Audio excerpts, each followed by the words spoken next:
so blue and kind, where every lane and hedge you'll find the gentle folks with hearts so pure. In every village lights the new. The morning mist on cobblestone, a whispered cheer within their tone. The cricket match and afternoon tea, where friendships brewed so tenderly.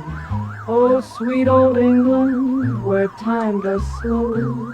With every breeze our hearts do grow. In peaceful towns where stories are spun, cry firesides when the day is done. The laughter of children in the greens, a timeless grace in every scene, from London's charm to Cotswold. And today in Britain, anti-immigration protests escalated into riots in several cities. Protesters attacked police. Hi everybody, welcome back to my channel. This is Young Blue Brit here. Usually I like to drink a bit of coffee first. Usually I like to have a little bit of fun on this channel, have a little bit of a laugh, but I don't think what we're going to be talking about today is any laughing matter.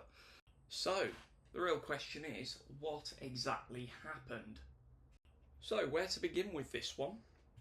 Just speaking absolutely off the cuff, Britain is currently on the brink of civil war, by the looks of it. There are riots all up and down the country. People are scared, people are frightened to go out into their city centres. People have had their faces kicked in. There's been battles against the police. There have been multiple cars set on fire and people stabbed. The police cannot quell the protests, and it would seem to me that, again, they cannot get the police to staff the country. I doubt that they'd be able to fill the figures. I can't see who would want to. Rewind back a little bit, we need to go back to, I would say, 2001, when 9/11 happened. And George Bush dragged Tony Blair into multiple wars in the Middle East, that are some still ongoing, by the way, which of course caused these nations to fundamentally hate us.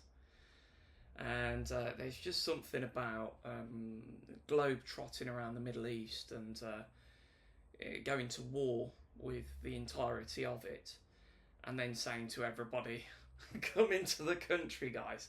We've got some place for you back here. It's okay, we can all be friends. You guys can all be friends. And it strangely, bafflingly turns out that many of them were criminals and many of them hate us. Well, who would have predicted that? I saw a quote actually today, which was very interesting, by Andrew Tate.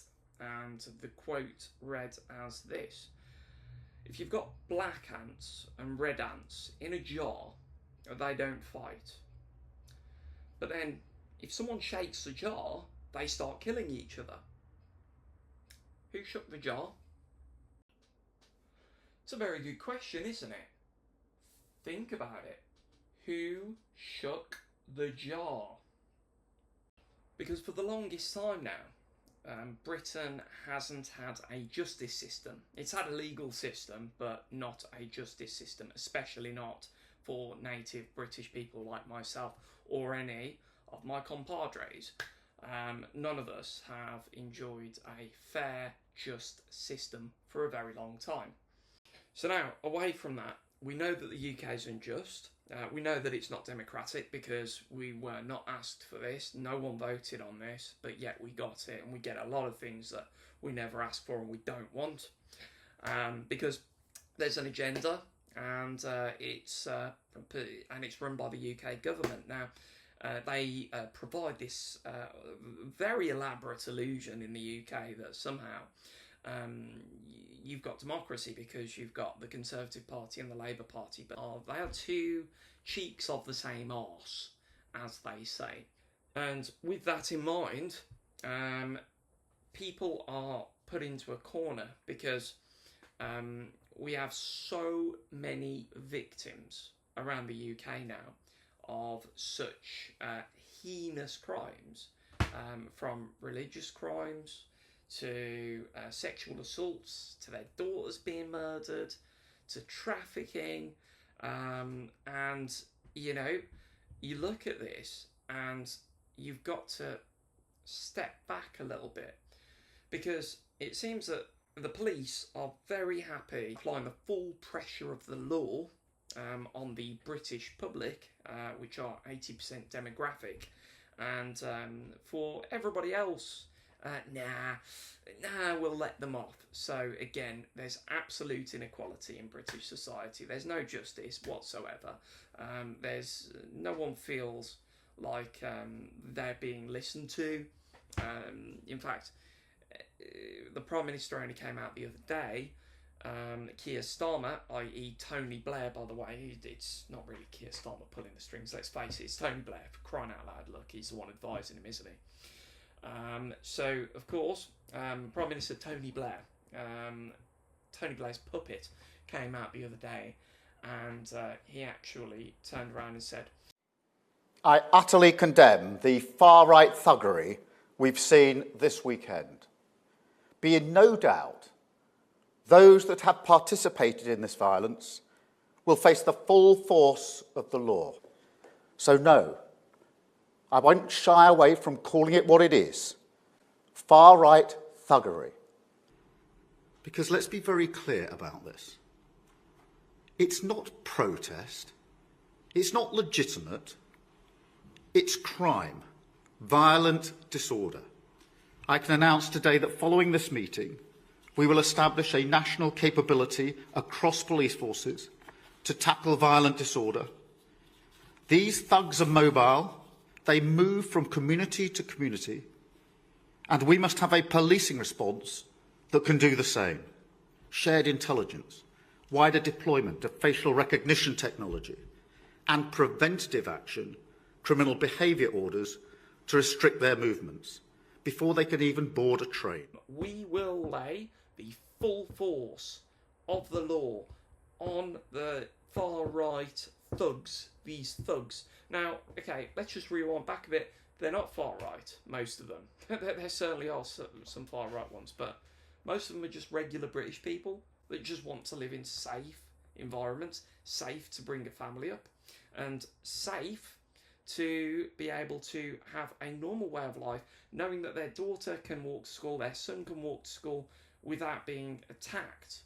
That's literally what they want. It's a reasonable thing to ask for, isn't it? But they don't get that. Okay, not in 2024 they don't. And it's absolutely reasonable why they are absolutely angry, because it's them against the world. The government hate them. In fact, I can show you some MPs that go on rampages against white people. In fact, I've got one video I'll show you now. President, white. The Lord Justice Clerk, white. Every High Court judge, white. The Lord Advocate, white. The Solicitor General, white. The Chief Constable, every chair of every public body is white. That is not good enough. That is not good enough. So if the government doesn't hate people in the native British population, I don't know who does. So the next point being, of course, so we know that the government hate the native British population, and it's quite clear that the police do too. So the real question is, what happens next? I'll tell you exactly what happens next. You see, although these riots are going on, no force has truly joined together and gone after the people that shook the jar. You see, we've got red ants here, black ants here, these ants over there, and the thing is, it's deliberately being built this way to keep people divided. You see, this is a classic move, and it was actually employed by the Romans, and it's known as divide and rule, where you divide the population into subsections by putting this tribe here, this tribe here, this tribe here, this tribe here, and then what happens is that you can then control them very well, because you can pit them against one another and you can get them to all fight each other. You see, what's going to happen now? So you're going to have the Muslim gangs They're going to be fighting the British gangs. You're gonna have the British that are fighting the Muslims. You're gonna have all of these different sections of people fighting, and it will just be constant killing each other. That's what's going to flood the news. Meanwhile, Westminster's going to get away with absolute bloody murder. And what are they going to do when all of this is said and done? When all of this is over, which by the way it won't be, it'll probably be a civil war that's coming. But what are they going to do when there is a conclusion met? Well, that's quite easy, really. They're going to enact all of the totalitarian laws that they've always wanted to enact, and they will be directly aimed at the British natives. Directly aimed at them. In fact, the Prime Minister's speech said so. So I'm going to say this once, and I'm probably going to say it again at some point. Britain's no place for the British native any longer. It's probably time, if you want to live a nice, quiet life with your family, to think about where you're going to go. I'd get your bags packed. Sell your things, get out, take your energy, stop paying these... Not going to say it. Stop paying these belligerent bullies 20% to 40% of your income. Stop it. Go. Take your energy, because you are the working man. Okay? Take the money that you've got, get out of the country. Go somewhere else, because they are going to make it living hell for you and your family. And I tell you what, if you thought it was bad before, it's about to get a lot worse. It's not going to get better. Leave if you can. It's time to go. It's time to go. You are funding this by paying tax there. You're funding it. Okay? And I'm going to tell you this now. Based on the trajectory of things, right? In about 2 years' time, 2 years from this very moment, the chances are that you're going to be living in a country where there's going to be a lot more murder from one group to another. There's going to be a lot more of that. It's not going to be a safe place to be. The police aren't going to get involved. They can't deal with this rioting business. They're not going to be getting involved in this. They're no longer there to protect and serve. They're there to just enforce what the government tells them to enforce. There's no justice there. Okay? And seriously, this isn't just off the cuff either. You should think about where you're going to go. And it shouldn't be in the West. You need to get out of the West. You know, you don't need to come to Russia. Though it's fantastic in my opinion. But that's my opinion. But you do need to get out of the West. Especially the UK with the current trajectory that it's on. Okay? Because, as well, after these riots are finished, do you think the media is going to let the British people live this down? Do you think that the government that's currently in power are going to let you live this down? Obviously not. They're going to bring it up at every opportunity for the mildest conservative thought that somebody has. So, in other words, you're going to be vehemently hated and labelled as to be hated by the media class and the government. In fact, you already are being. And then, on top of that, just to top it all off, suddenly there's just going to be some guy that's had this drilled into the head that they need to hate you. And he's going to be from the minority class, and he's going to think that you hate them. Maybe you're just a normal guy that just goes to work and gets on about his day. And then, you know, suddenly it might just be one of your family members, just for being white British. Suddenly it might be another chap. Suddenly it might be your neighbour. Yeah? And the funny thing is, you are the backbone of that nation. Okay? You're the one that goes to work. You're the one that pays tax. You're not taking, you're giving. Okay? And you're funding all of these operations. So what I think, in my idealistic mind, would be just a great idea if literally all of the white British just packed their bags, got out. Because, you know, for many of us, like myself, I love my native homeland. I love the old Britain that I was brought up in. But that's gone now. That's gone. And it was a reality that I had to face and I had to accept, sadly. It was so sad to accept that my homeland as I knew it was dead. It was no longer, and it's not coming back. It's beyond the pale. Okay. Now, for those that say, "Oh, we should stay and fight," well, I'm sorry, but you know what? Good for you. Good for you if you think that. Good for you. But I'm speaking to the people that are thinking about raising families, the productive class that just want to get on with their day, go to work, send their kid to school without any worry of their kid being indoctrinated in the school or being killed just outside the school. That's who I'm talking to. If that's you, then what I want you to do is seriously start making your plans. Start making your plans. If you've only got a little budget, scrape it together. Scrape it together. This is of the utmost urgency. And literally we should be getting out. Should be getting out at this point. Time is of the essence. People have been divided for so long. And people no longer just see themselves as a spirit having a human experience that happens to be called Jack or John or James or Mohammed. No. People see themselves divided and they have all these labels on their heads. I'm this, I'm that, I'm this, I'm that, I'm this, I'm that, I'm this, I'm that. And as a result, we now have a country that is bitterly divided amongst every single line. It doesn't matter what sex you are, it doesn't matter what gender you are, it doesn't matter what this you are, that you are, race you are, religion you are. Everybody is divided and the labels are clearly on the forehead. However, you must realise there is good in every group. There is good in every group, whether you believe so or not. Yeah, there's good and bad everywhere. There's some good people, there's some psychopaths, and that's the thing. The battle of good versus evil should be what persists. So now I'm going to read you a letter by Albert Pike. He was a 33rd degree Freemason. And he wrote this back in the 1800s. Now, listen carefully. The Third World War must be fomented by taking advantage of the differences caused by the agentur of the Illuminati between the political Zionists and the leaders of the Islamic world.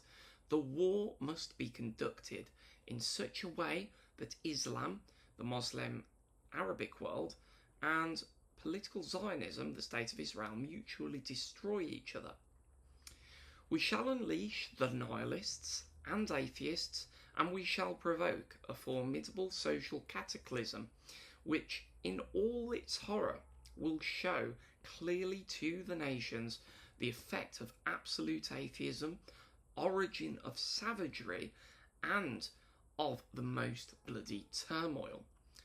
Then everywhere, the citizens obliged to defend themselves against the world's minority of revolutionaries will exterminate those destroyers of civilization and the multitude disillusioned with Christianity, whose deistic spirits will from that moment be without compass or direction, anxious for an ideal, but without knowing where to render its adoration, will receive the true light through the universal manifestation of the pure doctrine of Lucifer. Brought finally out in the public view, this manifestation will result from the general reactionary movement, which will follow the destruction of Christianity and atheism, both conquered and exterminated at the same time. You see, we must always come back and realise from a spiritual aspect, we are actually dealing with, we're not fighting against flesh and blood. We are fighting principalities in high places. And this letter from Albert Pike, who, by the way, wrote out what was going to happen in all of the world wars, illustrates what will happen in the Third World War. If that doesn't sound familiar to you in this day and age, I don't know what does, because it seems that what's going on now is exactly what is planned to happen. So now, of course, Based on that then, we can see that it's going to get worse. Pack your bags and go somewhere quiet. I'd recommend it.